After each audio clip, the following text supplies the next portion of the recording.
Now, I just want to point out, if you read this passage in Hebrew, between verse 23 of Ezekiel 36 and verse 30, God says, I will 18 times. You understand? We're dealing with a sovereign God. Hallelujah. We're not dealing with a God that needs our approval or doesn't know what he's going to do. He's got it all worked out. And he says 18 times, I will, I will, I will, I will. Do you believe in the sovereignty of God? I certainly do. Doesn't make me a Calvinist. But my definition of God's sovereignty is this. God does what he wants, the way he wants, when he wants, and he asks for no one's permission. Not even mine. Some people think God has to have their permission before he'll do it. But that's not so. Now, all this has a very important application to you and me in Britain, amongst other places. If you turn to Isaiah chapter 11,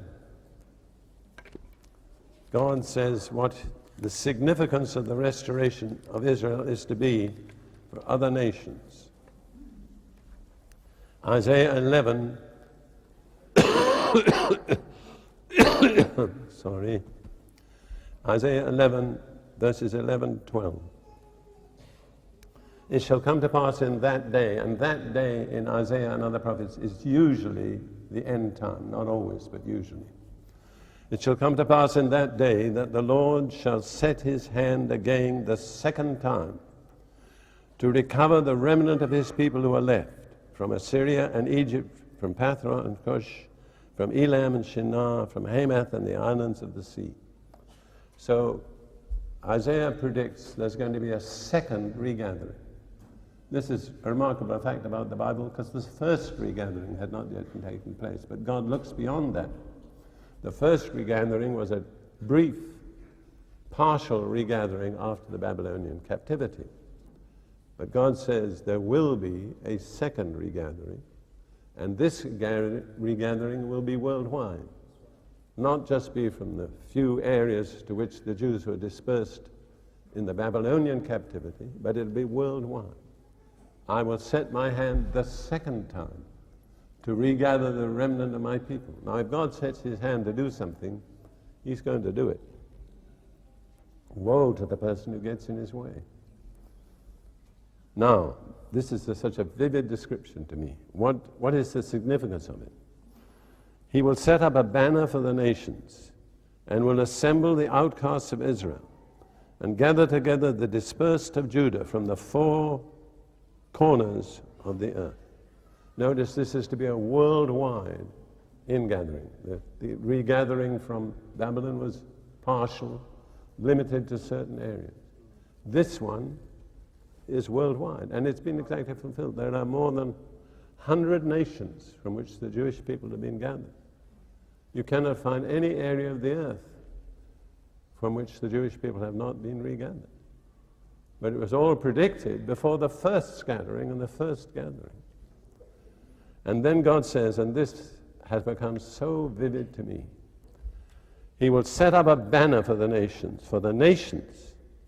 and will assemble the outcasts of Israel. The nations is the other nations, the Gentiles. So the regathering of Israel to their own land is God's banner to the nations. And we better give heed. Now, what is a banner?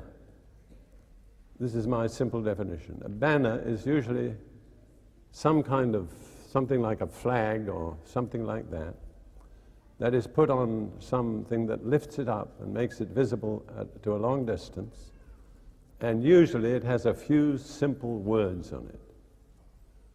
So that's how I understand the regathering of the Jewish people. It's God's banner lifted up for all the nations to see.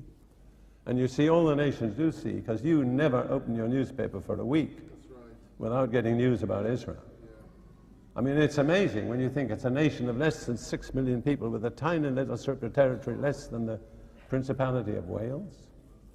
And it's on the news week by week by week. Why?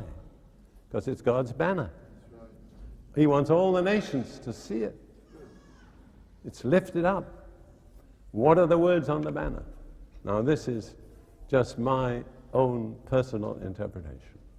But for me, what God says through that banner is this: God keeps his covenants. Hallelujah. How many years ago? About 3,800 years ago, God made a covenant with Abraham. He said, I'll give this land to you and your descendants. Most people forgot it. Most Israelites forgot it. People thought it was buried in their past. There's one person who never forgot: God. He said, I'm keeping my covenant. How important that is for all of us to know. God keeps his covenant. Yes, amen. It's very important for us as Christians, because our relationship with God is based on a covenant made through the blood of Jesus. If God could break his covenant with Israel, why shouldn't he break his covenant with the church? But he won't. He's not a covenant breaker. Hallelujah. Yes. He made a covenant and he's keeping a covenant. And that's good news. It's exciting. Amen. I remember we were in Jerusalem, my first wife and I and our family, in 29th of November 1947, when the United Nations voted to partition this little strip of territory and give Israel just a little strip. And down in the center of Jerusalem, the young Jewish people, the boys and the girls, linked arms and danced a hora around the Zion Square almost all night. Why were they so excited? Because God was keeping his covenant. Oh, how wonderful he is. Now, this has a solemn message for the nations, not least for Britain. In fact, in many ways, first and foremost for Britain, because Britain played a special role in all of this. Turning to Joel chapter 3, verses 1 and 2. For behold, in those days and at that time, this is God who's speaking, when I bring back the captives of Judah and Jerusalem, so it's the time of the restoration of the Jewish people, I will also gather all nations, that's all Gentiles, and bring them down to the valley of Jehoshaphat. And Jehoshaphat as a name means the Lord judges. And I will enter into judgment with them there. That's all nations. On account of my people, my heritage Israel, whom they have scattered among the nations, they have also divided up my land.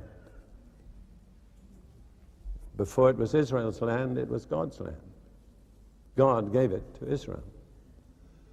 What's the modern political word for dividing up the land? Partition, that's right. So God is going to judge the nations that have partitioned his land. Top of the list is Britain. At the end of World War I, the League of Nations gave Britain a mandate to administer the Holy Land, this land. And their specific mandate was to create a national home for the Jewish people. That was about 1919. In 1922, Winston Churchill, who was then Home Secretary, with one stroke of the British pen, created an Arab nation, which was called then Transjordan, it's now called Jordan, by which he assigned approximately 75% of the total area allotted to Israel. And in that land of Jordan, no Jew is permitted to live.